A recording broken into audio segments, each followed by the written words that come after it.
You need to do more. You've got music to learn, lessons to teach, emails that are piling up, that audition you're supposed to be practicing for, that article you were going to write, your website that needs to be updated, and you haven't seen your family in a while. Does this sound familiar? As musicians today, there are more challenges and demands for your time than ever before, partially because there are more opportunities than ever before.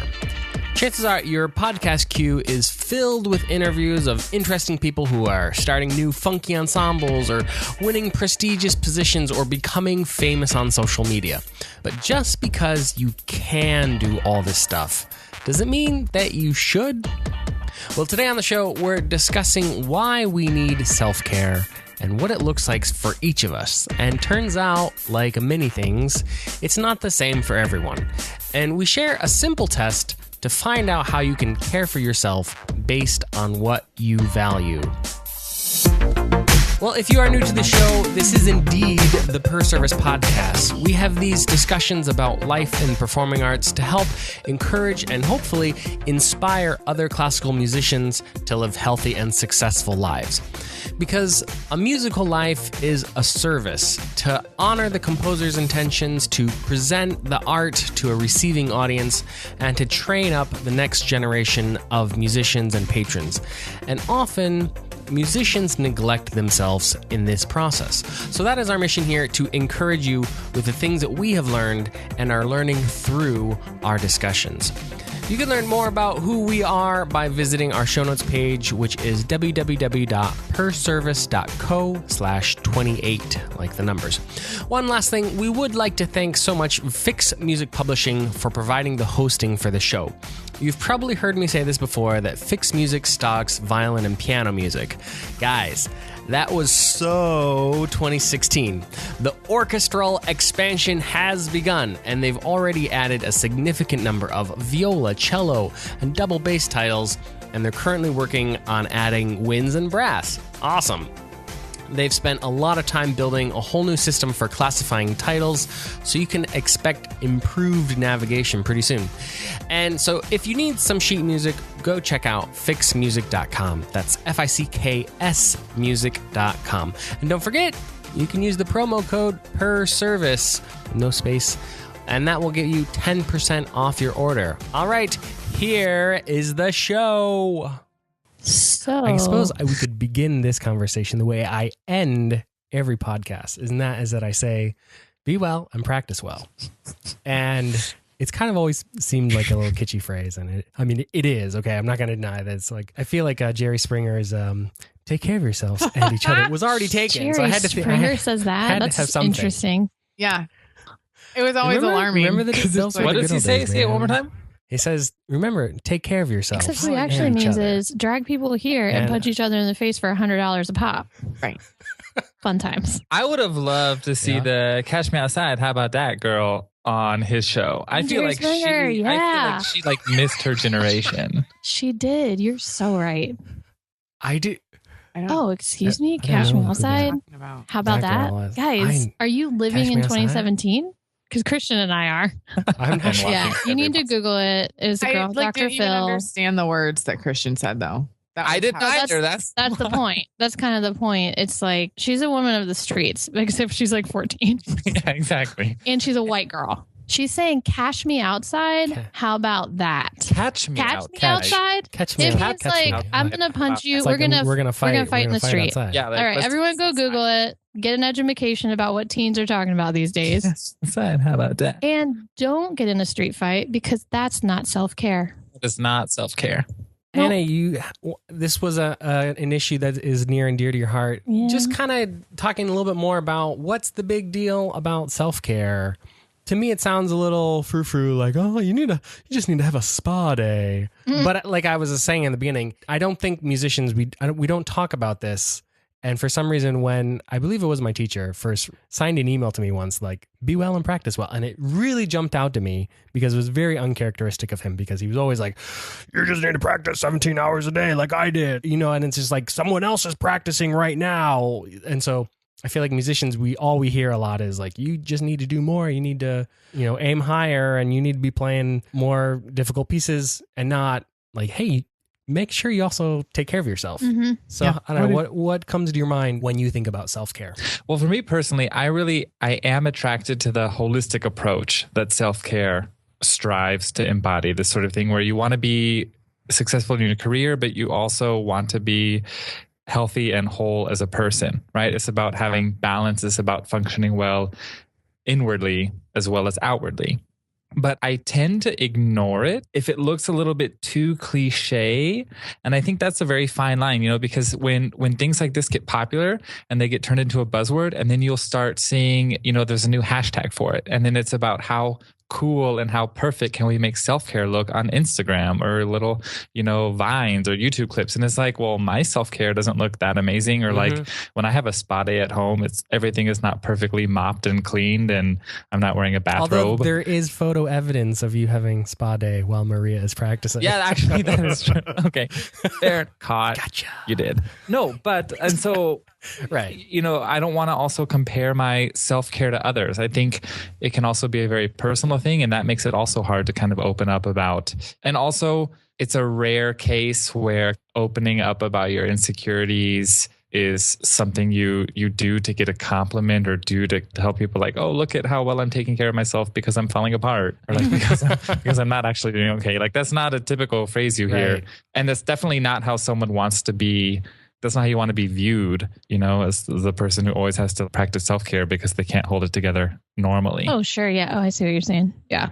Well, I think, Christian, that's an interesting, like my first thought when I think of others and that I've witnessed talking about self-care is not to think of them as less, although that makes sense too. It's one of two ways, right? Either people are bragging about self-care and how responsible and put together they are in taking care of themselves, or they seem like, ooh, that person needs a lot of self-care. Well, so when you say that, like, what are people exhibiting when you see them and you say, oh, that person, like, they got to take care of themselves? Like, what is it about them that jumps out?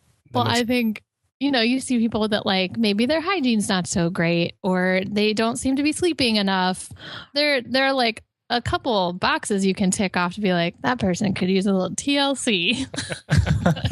But I think, we don't, like you said, we don't talk about it a whole lot in the musical field, even though I think it's really important. I feel like people with real jobs, they have a 9 to 5, they've got a consistent schedule, and it's like they work out before work and they do the same thing every day, and they've got their lunch spots, or they know exactly what they're packing. They do their meal planning on Sunday and like pack 7 salads or whatever. You know what I mean? I feel like because we don't have the consistent lifestyle, we are not prone to thinking about this as much as other people. We might be all for therapy or yoga or whatever, but in theory, that sounds great. But then, as you all know, our schedule changes every day and the hours are never the same. And it makes it hard to think about yourself and what you need. That is true. Well, there are two things. First, there's a glorification of busyness, that we fall into. But then also, this is a situation I've been in recently where I am taking all the work I'm being offered because I don't know if I'm going to have it for a long time. I think that's another thing is we get behind, we don't talk about it because we feel like there is no time for the self-care because we have to go do these other things because we might not have that opportunity to do that again. So how do you hear when you hear people glorifying busyness? What does that sound like? People, you brag about how busy you are. Oh, you only have a double today? Well, not only do I have a double, but I have to drive 3 hours to a rehearsal for tonight. And in between there, I have to teach 4 lessons on Skype while I'm driving. Like, or, something like that. Like there's just, oh, I didn't get home until, 1 a.m. And then I have to have my me time. So I couldn't go to sleep until 2. And now I'm here at rehearsal at 10. It's like you brag about how busy you are. Yeah. Or even for me, like I realize I have the automatic response to, hey, how are you? Like, fine, thanks. A lot to do, a lot going on, busy. It's automatic, literally without thinking. And I thought about that today. I was like, that's disgusting. I was like, why? That is gross. No, seriously. I felt sick to my stomach. Oh, no. This is not okay. And I don't like this natural response. And that also made me think about self-care. The most important step before self-care is awareness. Like you have to actually catch yourself and realize, okay, I need to take care of myself. And then I think there are 2 levels on which we should be careful and really be aware about applying self-care. The first one I would say is probably for the already healthy lifestyle. Like if you're busy or you just have normally busy, you have a lot going on, and you realize, okay, I just need some time off, or you schedule a free afternoon, that's good. Or you realize, oh, I'm sitting a lot in rehearsal, I'm driving to them, so I need to make sure I do some sports, or I take my yoga mat with me if I'm going away for the weekend so I can do some yoga YouTube videos in the hotel room, something like this. But then there's also the long-term or subconscious effects of being burned out or too busy and not realizing it. That's the really tricky one, and also very important one to catch. If you realize that you've created a habit or a pattern in your lifestyle which is actually having negative effects on you, and you need self-care, but you don't know what to do, so you think, oh, spa day is going to fix it, when in reality, the problem isn't, the busy afternoons. It's every afternoon being busy, that you're saying yes to too much. And a good friend of mine really opened my eyes to it, because I thought maybe, I was just a little bit like absent-minded. That's it. I'm like, sometimes I feel like the absent-minded professor, I lose things or misplace things, or I'm just a little bit scatterbrained. And then one day he was like, yeah, I was getting ready to go and I couldn't find my pocket calendar. And he was like, it was not where I put it last time. And I was like, what is wrong with me? Like, where is my brain? And I realized I'm too busy, or I'm too stressed out because I'm not functioning like I normally should. And it had never occurred to me that being absent-minded or being scatterbrained is something that I don't have to take as normal. So getting myself to calm down and really kind of applying self-care inwardly got me to this point where I'm at now, where I lose things much less frequently. I'm able to keep my room and my personal space and my belongings in much better order. And also in return, my life is a little bit, I would say in better shape in that sense, because I applied this sub-level of self-care. That's important for musicians too, because so many of us are scatterbrained, and because our schedules aren't consistent and we're responsible for a lot of details, and double and triple booking can happen. There's so much room for error in our profession, and we're already we're the artist, the creative that's focused on these otherworldly things as the world sees it. And then we live up to that stereotype by losing all of our crap all the time.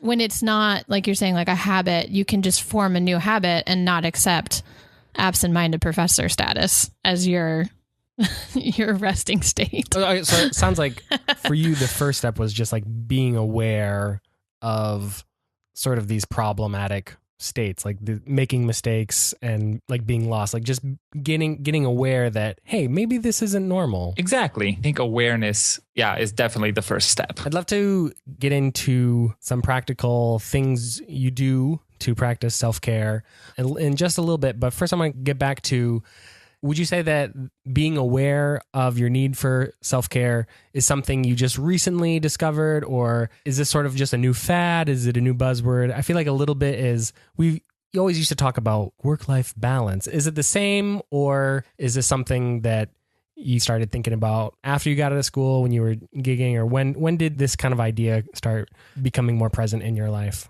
Well, I think my biggest step for self-care was when I realized that I was battling depression and found a therapist and went for a year. And that was probably the best thing I've ever done for myself in terms of self-care. And I would recommend that to everyone. It totally erased my stigma of therapists. And I tell everyone now, even my friends who are perfect and healthy, I'm like, still go get one. It's great to just mention things to people who are not in your personal sphere of friends and family and coworkers. So, amen. Yeah. So and I you would don't have to be depressed. You don't have to be struggling with depression. Of course, if not you at are, all. Absolutely. But you can be a normal person that thinks you're happy most of the time and still need to work through some stuff mentally. Yeah. And I've made it a point. I go back about at least every 6 months just for the last one was kind of like, well, everything's actually going fine. And that's how this and this and this ended up. And this is kind of what I'm going through now. And I think that's a really valuable thing to have in your life. Even when I thought I couldn't afford it, I found out there are some options through insurance and even government subsidized ways to also get some self-care. So that's also not a decision that should be based solely on money. And also mention a lot of therapists have sliding fee scales. Even they will say on their website, I charge, $120 an hour. Ask if they have a sliding fee scale. Oh yeah, especially for musicians. The good news is that if you're in school, a lot of conservatories and universities have the resources for you to be able to find a therapist. And if you're not in school, the thing that's hard is if you think you need to go to therapy and you want to look into it, it is a long road to find somebody you click with. And it can be a daunting task, but just like stick to it, do your research, make those hard phone calls. Because once you go into the office and you figure out the financial stuff, it's much easier. And then you can definitely be on your way. And I do think self-care starts with the brain, like for sure. Did you talk or did you think much about self-care when you were in school, or was it just like, you need to just practice more? Yeah, no, I definitely thought you just have to practice all the time. Like just not practicing, you're a failure. So I really didn't think about it, until after school and by after school, I mean after undergrad. It's changed for me throughout the years how it looks. And I'm kind of in the process of rediscovering that right now, actually. It's been a really hard couple of months of stress and confidence shattering things. Confidence shattering things. Honestly, I think I'm like physically and mentally still recovering from it. I think I'm still in a recovery period. It's amazing how prolonged period of stress, like when it ends, like your body is just like, I'm done. And your brain is just, you feel a little crazy. And I'm not like actually a crazy person. And so I don't like that. And so sometimes I think you just do need a recovery period where you're just kind of like you're down. Totally. Yeah, that's what it does. I don't think it necessarily always means like, oh, just take one day and get a massage, or one day and go to the beach and you're good to go. Like, right. I mean, that's more of what I would call like a maintenance routine. You can have maintenance. Exactly. That's what I was talking about. Like for the moments of, when everything is functioning normally and it's just, a little tune up, like you do a car, keep everything in check, the maintenance. Perfect example. So I think like a maintenance thing, but so I don't know. Right now I'm kind of, trying to figure out a new way to do the regularly scheduled self-care maintenance that maybe will work better for my new life situation. And I think that's the thing we need to remember. Like, as your life situation changes, what you need mentally and physically to stay healthy will most likely also change. Right. There are periods like, And so it's not like I've been totally neglecting it. I think I have allowed, stress and fears to take over some of that stuff. But I think I'm just trying to find a new way. A new way for me. I do feel like undergrad, or as you finish undergrad, you do wake up to the need for self-care more. Undergrad is a survival period, and in high school and undergrad, you're just a young person. And for the most part, everyone's healthy and able to do insane things like not sleep and go to classes, and you're tired, but your body's capable. Yes. And, my freshman year, I did have a body breakdown with the diagnosis of an autoimmune disease, but even after that, I still bounced back and I was mostly a healthy person. Like you're saying, there are phases. Undergrad is one thing. Maybe that's your initial awakening sometimes to what you need and the therapy you required for the rest of your life, or to just work out. I think everybody needs to be in therapy, but I really think musicians need to, because it's not a normal career path. You deal with a lot of different types of relationships and interpersonal issues than you do in other fields. And the thing that's tricky is that sometimes you do have to spend a couple of sessions describing your life to a therapist. Greg and I went, I guess maybe a year and a half ago now, just because we needed some help working through some things, because his string quartet was going through some decisions and we were just trying to evaluate where we were and having dedicated a lot of time and moving around for this string quartet. And we had to spend probably 4 sessions outlining what it's like to be in a string quartet and what that means for a lifestyle, because it's just not a normal thing. After undergrad, you're back to what we were talking about. You maybe have a system in place for what you think of as self-care, but like now the 4 of us are in our 30s and it means something totally different. Like this week, I'm learning about a new form of self-care because I feel geriatric and my shoulder's busted. Like you're going to enter into different phases, but I think that the awareness, like Christian's saying, it starts with awareness, it starts with the brain, and then it can bleed out from there, and it's going to look different for everybody probably. But maybe we can talk about the ways that the 4 of us do it. I will say there are times that I have been confused by like, why do I feel like this? Or why am I letting this one situation or this one conversation, why are you bleeping me? It was an accident. I was trying to get my screen brightness up.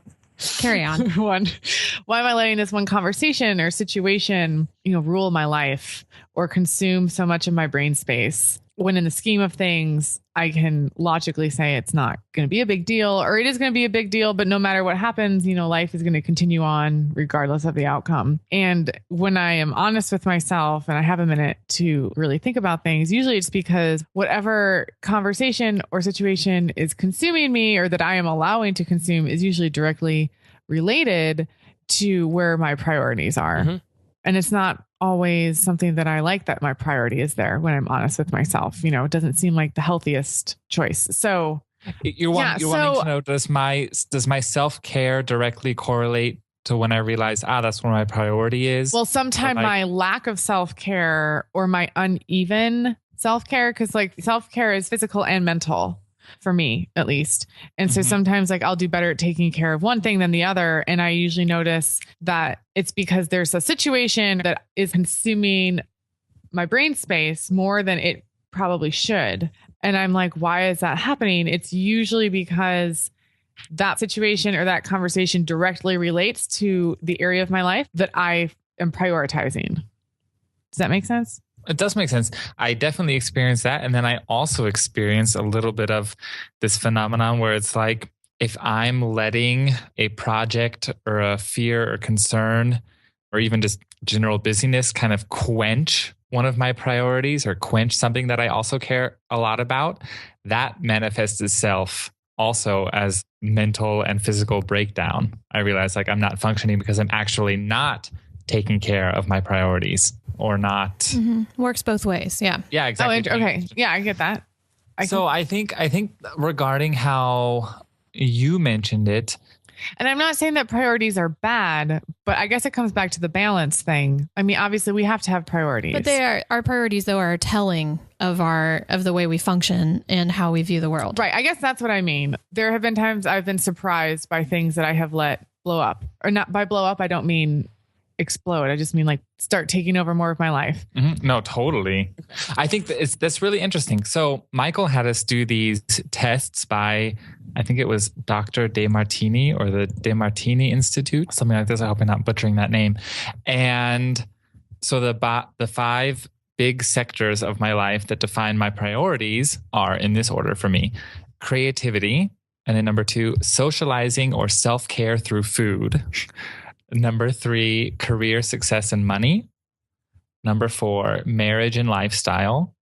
And then number 5, self-care through sports and appearance, or also self-reflection and personal development, kind of like continuing education, or like I'm really into springboard diving. So that's one thing that I really make time for. And what I realized is if I'm really feeling bogged down by an orchestral project or another sort of writing project I'm doing, rather than pushing through it or trying to amend my physical and mental breakdown through the work I'm actually supposed to be doing, I will turn to either something creative like drawing, or the one before that was drawing, or even when it was writing, I turned to practicing viola like 6 hours a day because I was like, this is creative and it's me taking care of my creative soul because I'm too overwhelmed to actually do the work I should be doing. Or I'll go into the kitchen and basically make everything on the Smitten Kitchen website, or throw crazy dinner parties, because it's, just like Jess said, get out this unbalance that I'm creating in my life by not taking care of myself. I think it's interesting because it helps us to get to know you, and you're like, it's super interesting. Yeah. So I think that's how self-care comes out in my life. I mean, I know there are a couple things which have now established themselves as standards in my life. Like, for example, if I just exercise twice a week and try to get 8 to 9 hours of sleep, I'm a much nicer person to everyone I come across. And that's just a normal standard for me now. I know that. I think that's great that you know that. Doesn't mean I always hold myself to that rule, but I at least know that is a standard. And if I abide by that, I will see some benefits. Yeah, like you know what you require. And it's interesting listening to your version of self-care too, because I wish that I was that way. I love baking and cooking and hosting. That's my favorite thing to do, honestly. But I only do that when I feel like my life is organized and put together and I'm rested enough. And I kind of wish it was the other way, that I would just do that automatically as a creative outlet instead of being like, no, my house has to be organized. Everything has to be spring cleaned. I need to be practiced up, completely ready for the week and feeling 100% before I can host this dinner party that would bring me the most joy. Like, stupid. Come on, Anna. It's funny. Maria says the same thing. She'll ask me how far I am along on a project, and I'll say I'm not that far. She knows something's coming when she asks me that in the morning, and then I spend most of, the time before lunch and after lunch cleaning. And then I'm like, so let's have a dinner party, or like, let's do something. She's like, I knew it. I knew this was going to happen. And it's like, it shocks her because I think she's kind of like you. Like when she's done her work and when everything is in order, then she treats herself. Yep. And I'm like, nope, I need to treat myself before I can work. I love that. But I'm definitely the opposite. But I think, yes, that is true. But at the same time, I really have looked at it like if there's some sort of emotional blockade, is that a word? Blockade? Mm-hmm. If there's like an emotional blockade or like for some reason that I can't get a large chunk of work done, that creative outlet actually, rather than being resistance, it restores balance. It gets me at least into a place where I'm like, okay, I functioned the way I want to or the way I think I should. And now I can devote myself to that work rather than depleting myself of all energy trying to just do, the nuts and bolts of life. So part of it is just knowing yourself. And some of us require more rest than others. It's another thing Jess and I talk about a lot. We both prioritize rest just because we know we have to or we can't function. Right now, 7.5 hours of sleep is great for me, but I'm trying to figure out if I go to bed at 11, I'm not going to wake up 7.5 hours later. That's so early. Yeah, I know. So problem numero uno. I feel like my whole life, I'm not a naturally skinny person, I would say. And also health and being skinny or not is related to my my medical condition a lot. So I get a little confused about that kind of stuff. But I do think that, science says exercising is good for you. Great. If you have the energy to do that, you should pencil it in because it's going to make your life happier. I don't know anyone that exercises consistently and is like, of course, nobody likes going to the gym. It's not like some people are weirdos and they're like, I can't wait to run 10 miles today. There's some weirdos. But for the most part, those weirdos would also think that practicing for 4 hours a day is super fun. But I mean, like, most people have to make themselves do these things that they don't want to do. But the benefit afterwards is important for your brain and your body and your balance. And it's just like, just do that. And Christian, once again, with the wisdom, who says to do things unemotionally. Like I joined a gym this week because it's only $10 a month.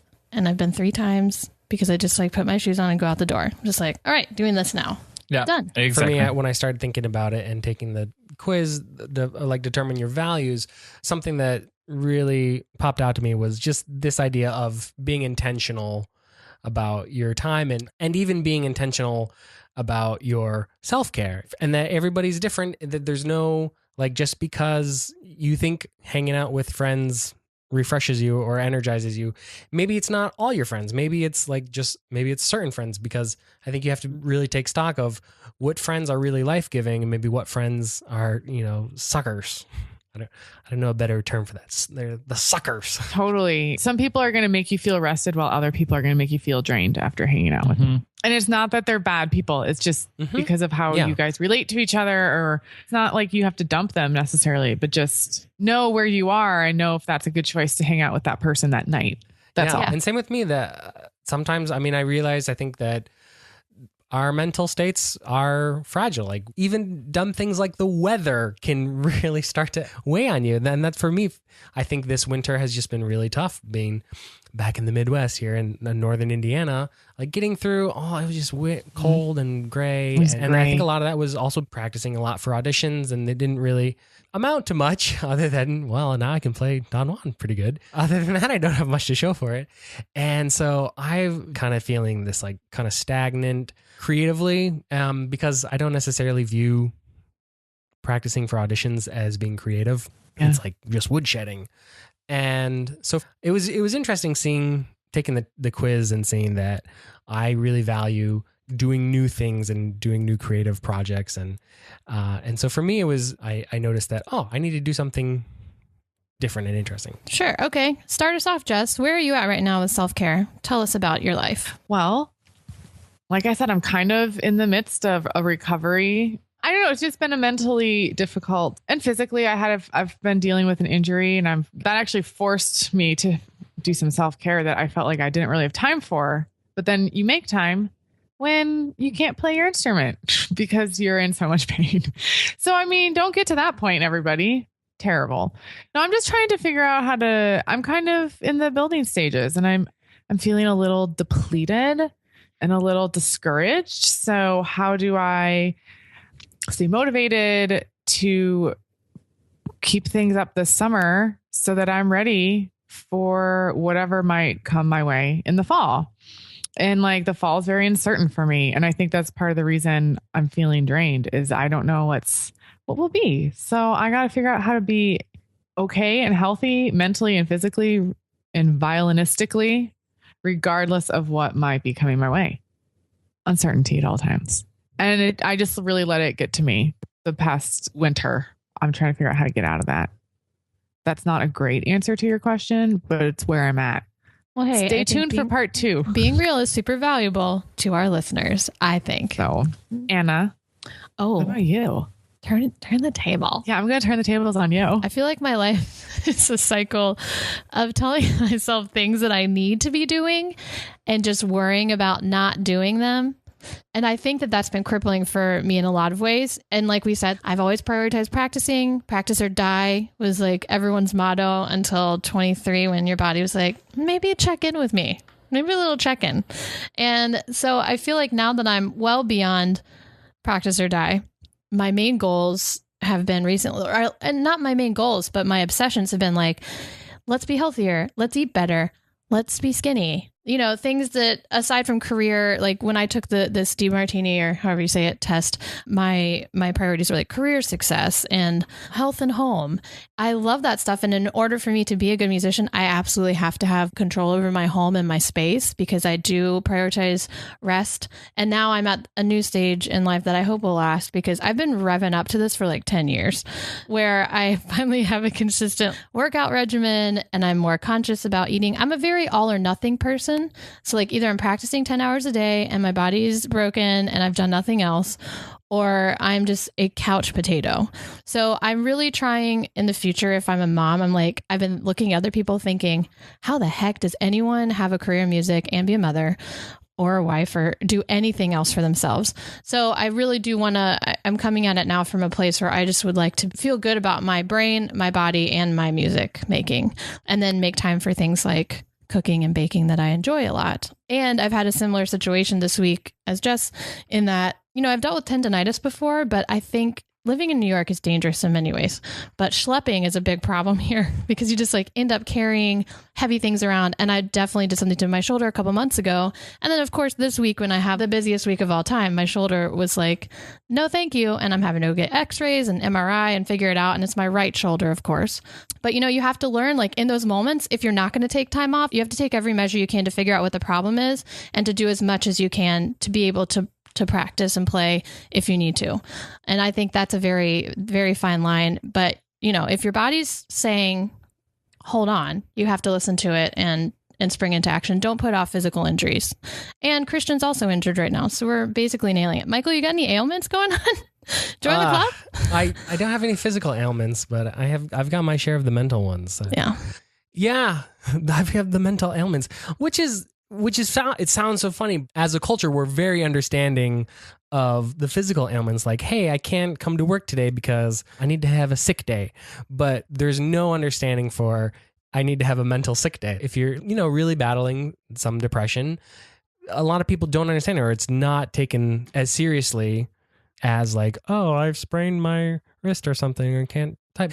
But I think the mental ailments can be much more serious. This is the thing why I think it's important for musicians is if you aren't taking care of yourself, like it's gonna derail and it's gonna detract from any productivity. And if it keeps up, if it becomes this long-term burnout and you have habits of not healthy lifestyle, you can really get burned out or turn to really detrimental things. I think there are lots of stories of famous musicians that just got really burnt out from the whole performing lifestyle. I'm thinking primarily of like Michael Rabin, the violinist who was really addicted to drugs. I mean, like tremendous talent. And so sad. Same with, I think Nadja Slerna-Sonnenberg talks very openly about her struggles with mental health and, you know, to the point of attempting to commit suicide. And so it's like, it's very serious to become more aware and start to get to know yourself. And I think is one of the first steps I think I'd recommend is check out the link to the DeMartini values test. Because for me, it's really powerful to take stock and take inventory of what are you thinking about most of the days? What does your inner dialogue sound like? What physical items do you surround yourself with? All these like little clues that by themselves don't really seem to make sense. But when you put them all together and it's just like a 13 question test, all of a sudden when you see them all in one place, you're like, wow, I think about the beach a lot. Or you know, it's like, well, maybe you should move to the beach, you know, or like I think a lot about being perceived as being successful and having like, what does that mean? Having the website or having this podcast be perceived as being successful. And it's like, wow, I have a lot of unconscious weight about the success of this podcast. And a lot of it I can't really control. Yeah. So becoming aware and becoming intentional about what you're doing, what you're surrounding yourself with is some of that really long-term things that you could start to do to take care of yourself and each other. That's about it for me. Yeah. Sounds good. Yeah, it's good. I would, if you guys are up for it, I think that we should have a follow-up episode to this one in a couple of months, just because I feel like it sounds like we're all kind of in a restarting place or recalibrating our self-care. And maybe in a couple weeks, couple months, we can take another look at what that is turning into for us. Cause it's going to be different for all of us. And, you know, maybe we'll try some things and be like that, you know, that didn't really work. So I tried something else. Yeah. I don't know. I think maybe we should. That sounds like a good idea. I like that. I'm into it. Order my seaweed blackhead peel. Yeah, I kind of actually really want to do that though. Not kidding. Oh, like the black charcoal. Yeah, like one? Paint my face with the. My question is like, what's the point of getting rid of all your blackheads? Like, well, you want to get the crap out of your skin, so you can fill them up again. Yeah, that's the thing. It's like they just fill them back up again. I know. It's a great question, Michael. Everybody ruminate on this topic. We'll return to it soon. All right. Well, I think this has been a good first step in. I think it's been very good. I am recharged by you guys. Yeah, it's helpful. I've enjoyed this time together. Oh, you guys are the best. Me too. All right. You're not a bunch of suckers. All right. Cut the crap. All right, guys. I'm Michael Giblin. I'm Anna Luce.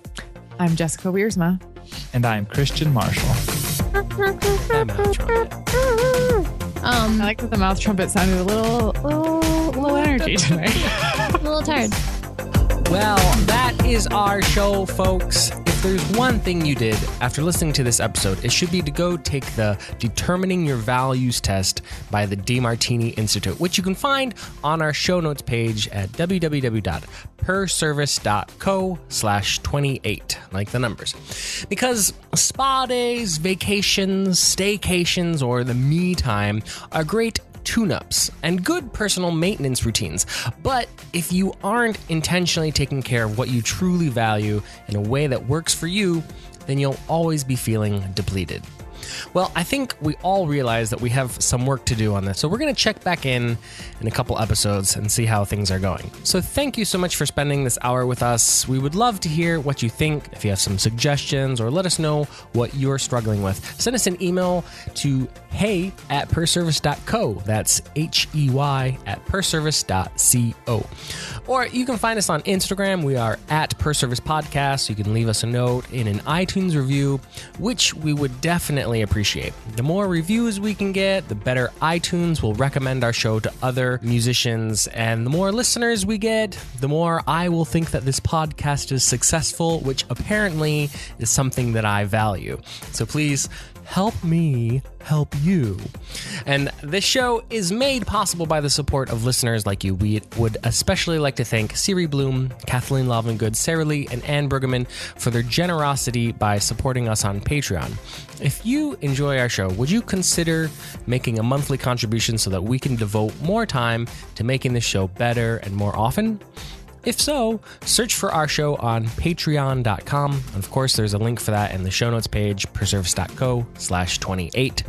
One cool new thing I'd like to tell you about is that we are now selling pencils on our website. Not just your average run-of-the-mill pencils, but these are some of the nicest pencils you've probably ever used. They are softer, darker than the standard number 2, and they have this really cool eraser and this really beautiful pastel colors. You should really give them a try. We absolutely love them. Visit perservice.co and click on the tab that says Store, and you can learn more about them. In closing, I really like the way Audre Lorde summarizes this topic. She says, self-care is not about self-indulgence. It's about self-preservation. All right, well, we'll see you again in 2 weeks. Until then, be well and practice well. Catch me outside. How about that?